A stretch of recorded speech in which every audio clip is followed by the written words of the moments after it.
पावसाळ्यात पाठ फिरवणाऱ्या वरुण राजानं आता ऐन उन्हाळ्यात बरसायला सुरुवात केली आहे। गेल्या काही दिवसांपासून सुरू असलेला अवकाळी पाऊस येत्या 2 दिवसात पुन्हा बरसण्याची शक्यता आहे।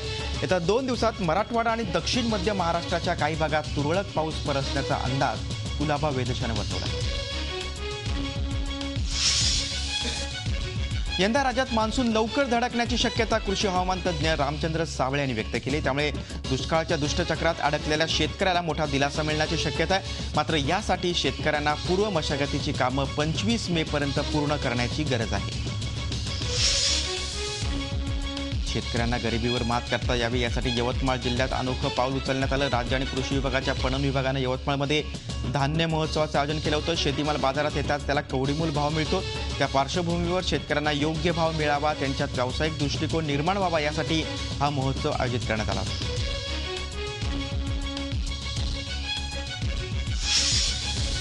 राज्यभरात दुष्काळी स्थिती आहे, पाण्याची कमतरता आहे। अनेक शहरात 20-20 दिवसांनी पाणी येतंय। मुंबईत मात्र सर्रास पाण्याची नासाडी सुरू आहे। विशेष म्हणजे या नासाडीची महापालिकेला चिंता नाही। चेंबूर आणि घाटकोपर दोन्ही ठिकाणी गेल्या 15 दिवसांपासून पाण्याची गळती सुरू आहे। त्यामुळे लाखो लिटर पाणी अक्षरशः वाया जाते। वारंवार तक्रारी करून देखील महापालिका त्याकडे लक्ष देत नाहीये। कोकणात पारंपरिक पिकांना बगल देत चिपळूण तालुक्यात नायशी गावात शिमला मिरचीचं उत्पादन मोठ्या प्रमाणात घेतलं जातंय। गावातील शेतकऱ्यांनी एकत्र येऊन सामूहिक शेतीचा प्रयोग यशस्वी केलाय। घाट माथ्यावर पिकवली जाणारी शिमला मिरची आता कोकणात देखील होऊ शकते, हे या शेतकऱ्यांनी दाखवून दिले। कडक उन्हाळा आणि पाण्याची कमतरता यामुळे भाजीची आवक घटली आहे। भाज्यांचे भाव 40% वाढले। सध्या मुंबईत नाशिक, सातारा, पालघर तसंच कोलकाता, गुजरात इथून भाजी येते। होलसेलमध्ये भाज्यांचे भाव 30 ते 40 रुपयांपर्यंत वाढलेत। वाशीच्या APMC मार्केटमध्ये रोज भाज्यांच्या 450 ते 500 गाड्या येतात, पण सध्या ही आवक चांगलीच घटली आहे।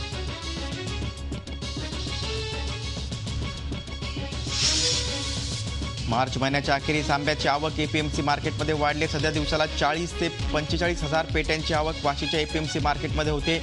निर्यातही मोठ्या प्रमाणात होते। रत्नागिरी, सिंधुदुर्ग, रायगडमधून रोज 40 ते 45 हजार पेट्या दाखल होत्या। त्यातील 25% आंबा निर्यात होतोय। सध्यास्थितीत स्थानिक बाजारपेठेत हापूस आंब्याला 800 ते 2500 रुपये दर आहे।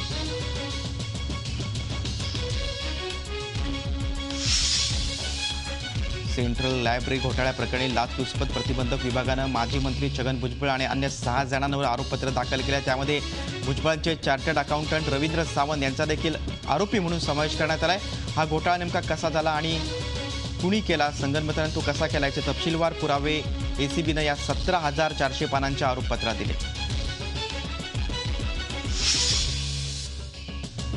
देवनार कचरा डेपोला वारंवार लागणाऱ्या आगीवरून किरीट सोमय्या आणि शिवसेना नेते रामदास कदम यांची जोरदार खडाजंगी झाली। देवनार कचरा डेपोला वारंवार लागणाऱ्या आगीची मुख्यमंत्र्यांनी किंवा आयुक्तांनी SIT मार्फत चौकशी करावी अशी मागणी खासदार किरीट सोमय्यांनी केली आहे। यावर संतप्त झालेल्या शिवसेना नेते रामदास कदम यांनी सोमय्यांवर जोरदार टीका केली। आग लावणारे भाजपचे नेते आहेत म्हणून त्यांना पकडलं जात नाही असा आरोप कदम यांनी केला।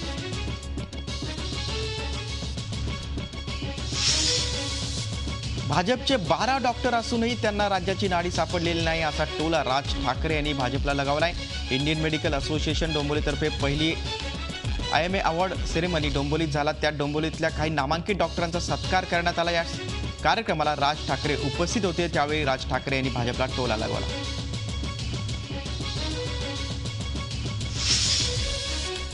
महाडच्या चौदार तळाच्या कथित शुद्धीकरणाचा मुद्दा विधिमंडळात चांगलाच गाजला। या विषयावर विरोधी पक्षाच्या महिला आमदार अत्यंत आक्रमक झालेल्या पाहायला मिळाल्या। अध्यक्षांच्या आसनासमोर जाऊन महिलांनी घोषणाबाजी केली। विधिमंडळाच्या इतिहासात अशी घटना याआधी कधीही घडलेली नाही। या घोषणाबाजीसाठी वर्षा गायकवाड, यशोमती ठाकूर, प्रणिती शिंदे, अमिता चव्हाण, निर्मला गावित आणि ज्योती कलानी अध्यक्षांच्या आसनासमोर येऊन उभ्या ठाकल्या होत्या। विरोधी पक्षनेत्यांनी मुद्दाम महिलांना वर पाठवल्याचा आरोप करण्यात आला।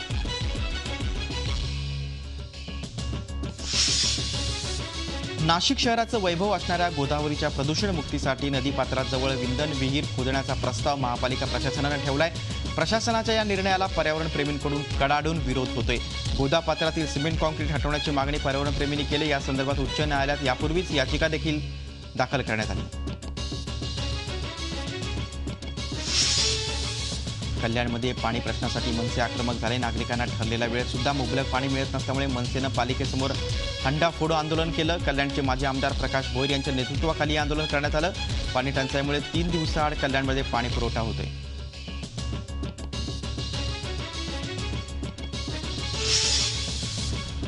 रायगड जिल्ह्यात महाड तालुक्यातील काळ जलविद्युत प्रकल्पामुळे बाधित झालेल्या नागरिकांनी प्रांताधिकारी कार्यालयासमोर साखळी उपोषण सुरू केले। प्रकल्पग्रस्तांना शासन नियमाप्रमाणे मोबदला मिळावा यासाठी आंदोलन करण्यात आले। घरांच्या सुधारणेपोटी 10% वाढीव रक्कम मिळावी, घराभोवतीच्या फळझाडं वन झाडांसाठी मदत आणि त्यावर व्याज मिळावं, तसंच मिळणाऱ्या रकमेवर 100% दिलासा रक्कम मिळावी अशी पीडित शेतकऱ्यांची मागणी आहे। विमानातल्या प्रवाशांचे प्राण वाचवण्यासाठी जीव गमावणाऱ्या धाडसी निर्जा भानोत यांचं नाव मुंबईतल्या माहीमधल्या चौकाला देण्यात आलंय। हिंदुजा हॉस्पिटल आणि बॉम्बे स्कॉटिश हायदरम्यान असलेल्या या चौकाला निर्जा भानोत चौक अशी ओळख देण्यात आली आहे। मनसे नगरसेवक मनीष चव्हाण यांच्या प्रस्तावानंतर हे नाव देण्यात आलं। शर्मिला ठाकरे या कार्यक्रमाला उपस्थित होत्या। अनैतिक प्रेमसंबंध ठेवल्याच्या संशयावरून महिला आणि पुरुषाला मारहाण झाल्याची घटना सांगलीमध्ये घडली आहे। सांगली जिल्ह्यातल्या किल्ले मच्छिंद्रगड गावातली घटना आहे। संबंधित महिलेचे आणि पुरुषाचे हातपाय बांधून त्यांना काठीनं बेदम मारहाण करण्यात आली। गोपाळ समाज जात पंचायतीनं शिक्षा म्हणून त्यांना अमानुष मारहाण केली। या मारहाणीचा व्हिडिओ आता सोशल मीडियावर प्रसारित झाला आहे। रत्नागिरी जिल्ह्यातील मंडणगड तालुक्यात राजरोसपणे वाळू उपसा सुरू असूनही महसूल प्रशासन मात्र सुस्त आहे। मात्र याला अपवाद ठरले ते मंडणगडचे पोलीस प्रशासन। सावित्री नदीतील वाळू उपशावर सातत्यानं मंडणगड पोलिसांनी कारवाई केली। मंडणगडचे पोलीस निरीक्षक प्रदीप मिसर यांनी धडक कारवाई करत 3 बोटी, 1 सक्शन पंप यांच्यासह 4 जणांना अटक केली।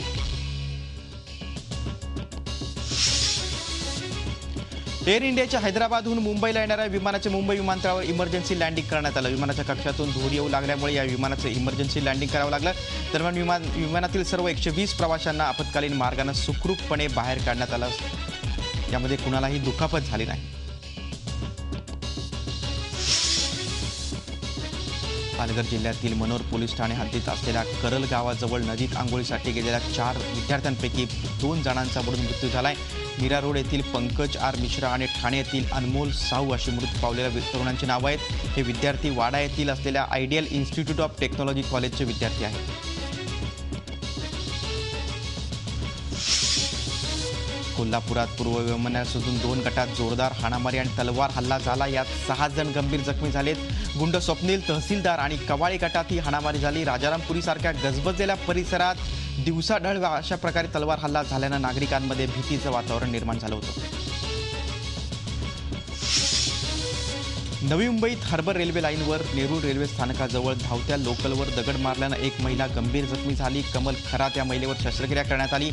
23 मार्च रोजी चेंबूरवरून नेरूळ येथे जात असताना जुईनगर ते नेरूळ रेल्वे स्थानकादरम्यान ट्रेनवर भिरकवलेला दगड कमल खरात यांच्या तोंडाला लागला। त्यांच्यावर करण्यात आलेला उपचारांचा खर्च 1.5 लाखांपर्यंत गेला। रेल्वेतर्फे मात्र अजून त्यांना कुठलीही मदत मिळाली नाही। अंबरनाथ तालुक्यातील वांगणीत 80 वर्षीय पितांबर भाटे यांची हत्या झाली होती। या गुन्ह्यातील आरोपींना पकडण्यात पोलिसांना यश आलं। या प्रकरणी काशीनाथ पुजारा, रवींद्र वारे आणि अरुण भवारी या तिघांना अटक झाली आहे। पुजारा आणि भवारी हे दोघे रायगड जिल्ह्यातील बेडीसगाव येथील आहेत, तर भवारी हा वांगणी येथील रहिवासी आहे। न्यायालयाने त्यांना 30 मार्चपर्यंत पोलीस कोठडीत ठेवण्याचे आदेश दिले।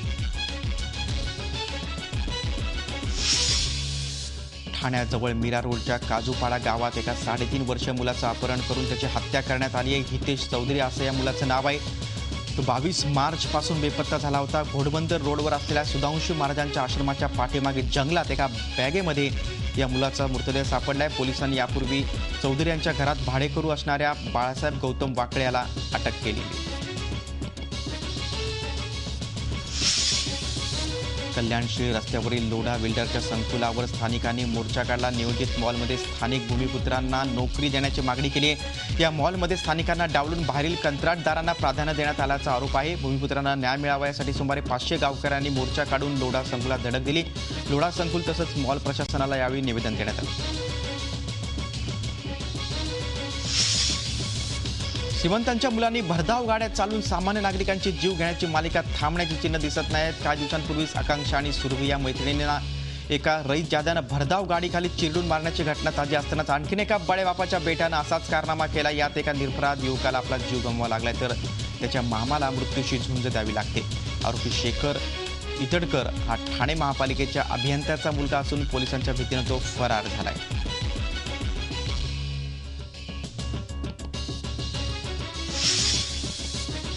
शिर्डीत रंगपंचमी निमित्ताने साईबाबांच्या रथाची मिरवणूक काढण्यात आली होती. साईबाबांच्या मूर्तीला सफेद शाल चढवत त्यावर रंग शिंपडण्यात आले होते. त्यानंतर साईंच्या द्वारकामाईतून साईंचा फोटो असलेल्या रथाची मिरवणूक काढण्यात आली. या मिरवणुकीत कोरडे रंग उधळण्यात आले. शिर्डीतील नागरिकांबरोबरच अनेक भाविक या उत्साहात सहभागी झाले होते.